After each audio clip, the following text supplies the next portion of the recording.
நீலகிரி மாவட்டம் உதகை நகராட்சிக்குட்பட்ட பகுதிகளில் கடந்த 10 நாட்களுக்கும் மேலாக சிறுத்தை ஒன்று குடியிருப்பு பகுதிகளில் தொடர்ந்து உலா வருவதாகவும் வீடுகளில் வளர்க்கப்படும் செல்லப்பிராணியான நாய்களை வேட்டையாடி செல்வதாகவும் அப்பகுதி மக்கள் அச்சம் தெரிவிக்கின்றனர். எனவே சிறுத்தையை வனத்துறையினர் கண்காணித்து கூண்டு வைத்து பிடித்து அடர்ந்த வனப்பகுதிக்குள் விட வேண்டும் என அப்பகுதி மக்கள் கோரிக்கை விடுத்துள்ளனர். நாமக்கல் மாவட்டம் பள்ளிப்பாளையம் அடுத்த ஆலம்பாளையம் சரவணா நகர் பகுதியில் அனுமதியின்றி செயல்படும் விசைத்தறி கூடங்கள் மீது நடவடிக்கை எடுக்க கோரி பேரூராட்சி அலுவலகத்தில் பொதுமக்கள் புகார் அளித்துள்ளனர். இந்த விசைத்தறி கூடங்களில் இருந்து அதிகளவு இரைச்சல் ஏற்படுவதால் பள்ளி மாணவர்களும் முதியோர்களும் கடும் இன்னல்களுக்கு ஆளாகி வருவதாக புகார் தெரிவித்தனர். ஆர்டர் போட்டு அங்கே விசாரணை பண்ணி நடவடிக்கை எடுக்க சொல்லி பேரூராட்சிக்கு வலியுறுத்திருக்கிறாங்க. இந்த நகல் நாங்கள் எங்கள் கைக்கு வந்தோடனே எங்களுக்கு பேரூராட்சி அலுவலகத்தில் செயல் அலுவலகத்துக்கு நாங்கள் சமர்ப்பிக்க கொடுத்துட்டோம். எங்களுக்கு கூடி சீக்கிரம் எங்களுக்கு இந்த பிரச்சனையிலேருந்து தீர்வு காண வேண்டிக்கிறோம். மதுரை மாவட்டம் உசிலம்பட்டியின் கனவு திட்டமான 58 கிராம கால்வாய் திட்டத்திற்கு வைகை அணையிலிருந்து சோதனை அடிப்படையில் மட்டுமே தண்ணீர் திறக்கப்பட்டு வரும் சூழலில் அணையில் உள்ள மதகு பகுதியை 67 அடியிலிருந்து 65 அடியாக குறைத்து நிரந்தரமாக தண்ணீர் திறக்க வேண்டும் என தொடர் கோரிக்கை எழுந்து வந்தது. இந்த நிலையில் தற்போது வைகை அணை நிரம்பியுள்ள சூழலில் விரைவில் தண்ணீர் திறக்க நடவடிக்கை எடுக்க வேண்டும் என விவசாயிகள் பல்வேறு போராட்டங்கள் நடத்தி வரும் நிலையில் அவர்களுக்கு ஆதரவாக உசிலம்பட்டி வழக்கறிஞர் சங்கம் சார்பில் தேவர் சிலை அருகே ஆர்ப்பாட்டம் நடைபெற்றது. சேலம் மாவட்டம் ஓமலூர் அருகே தண்ணீர் தொட்டி பகுதியில் மாணவர்களுடன் வந்த தனியார் பள்ளி பேருந்து தேசிய நெடுஞ்சாலையில் திரும்பும் போது வேகமாக சேலம் நோக்கி சென்ற அரசு பேருந்து பள்ளி பேருந்து மீது மோதியது. இதில் பேருந்துகள் இரண்டும் சேதமடைந்த நிலையில் பேருந்தில் வந்த மாணவர்கள் பயணிகள் காயமின்றி தப்பினர்.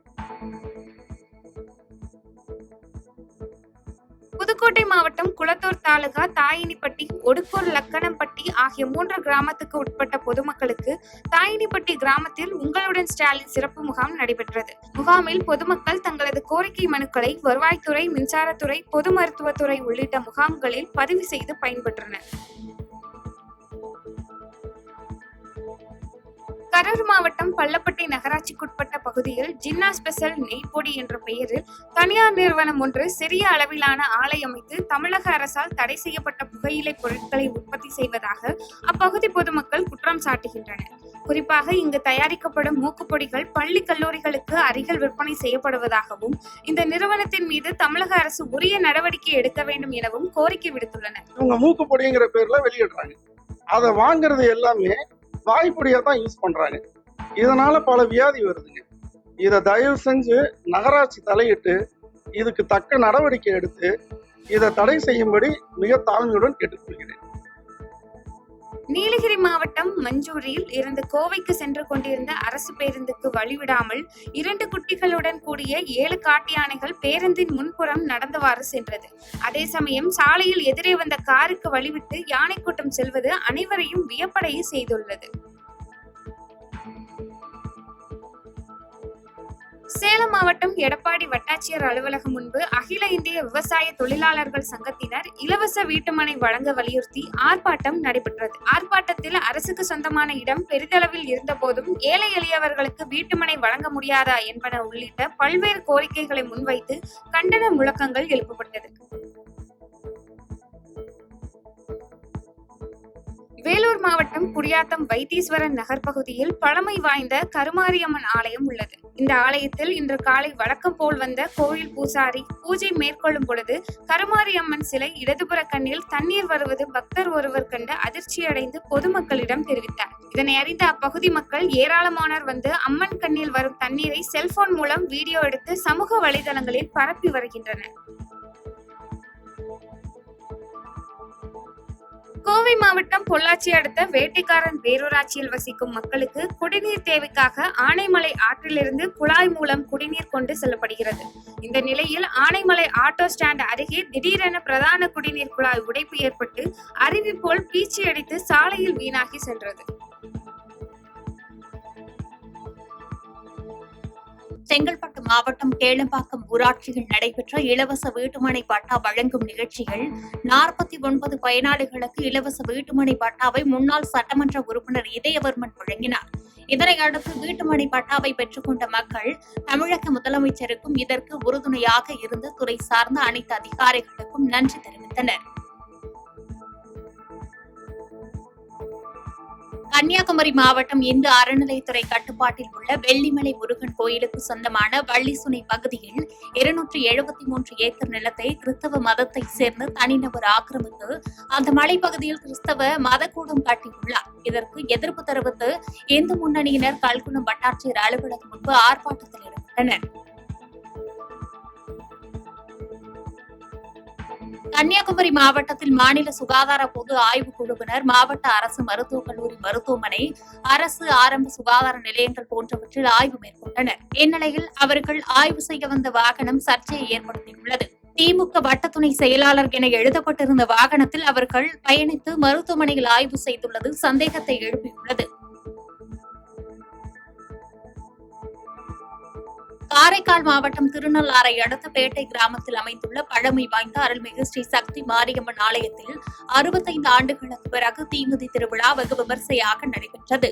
இதில் ஏராளமான பக்தர்கள் தீக்குழியில் இறங்கி தங்களது நேர்த்திக் கடனை நிறைவேற்றினர்.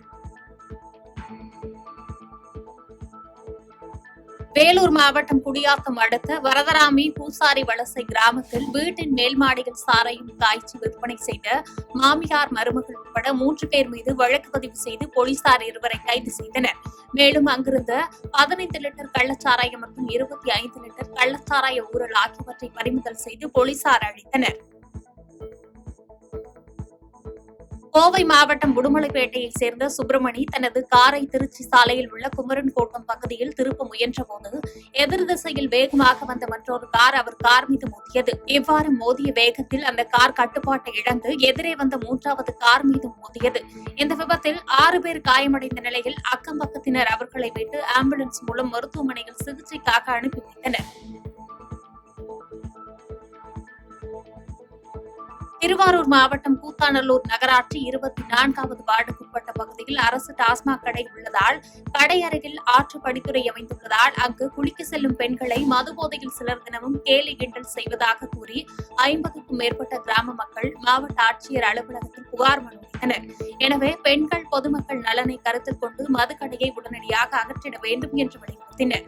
நைட்டு முழுக்க குடிச்சிட்டு பகல் முழுக்க குடிச்சிட்டு போறவங்கள வரவங்கள பிரச்சனை பண்றது இதே தொல்லையா தான் இருந்துட்டு இருக்கு. ஆனா இந்த ஒயின் ஷாப்பை எடுக்கணும், அதுதான் எங்களுக்கு. தேனி மாவட்டம் கம்பம் அருகே உள்ள நாராயணன் தேவன்பட்டி பகுதியைச் சேர்ந்த பிரியா தனது மகள் விசித்ரா கடந்த 3ஆம் தேதியன்று காணவில்லை என கூறி ராயப்பன்பட்டி காவல் நிலையத்தில் புகார் அளித்துள்ளார்.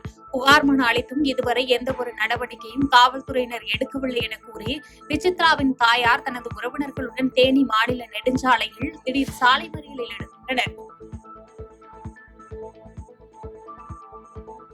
தூத்துக்குடி மாவட்டம் விளாத்திக்குளம் அருகே விழா ஒன்றில் பங்கேற்க வந்த சட்டமன்ற உறுப்பினர் மார்க்கண்டேயனிடம் கிராம மக்கள் தங்கள் ஊரில் திருச்செந்தூர் செல்லக்கூடிய அரசு பேருந்தும் ராமேஸ்வரம் செல்லக்கூடிய அரசு பேருந்தும் நின்று செல்ல வேண்டும் என்று கோரிக்கை வைத்தனர்.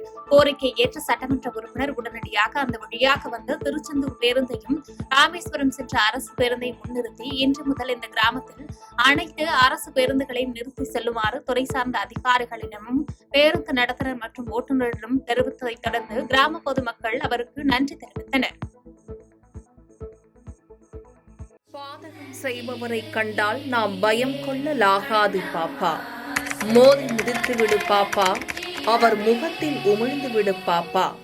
அண்மை செய்திகளை உடனுக்குடன் தெரிந்து கொள்ள இணைந்திருங்கள் எம் நாடு தொலைக்காட்சியுடன்.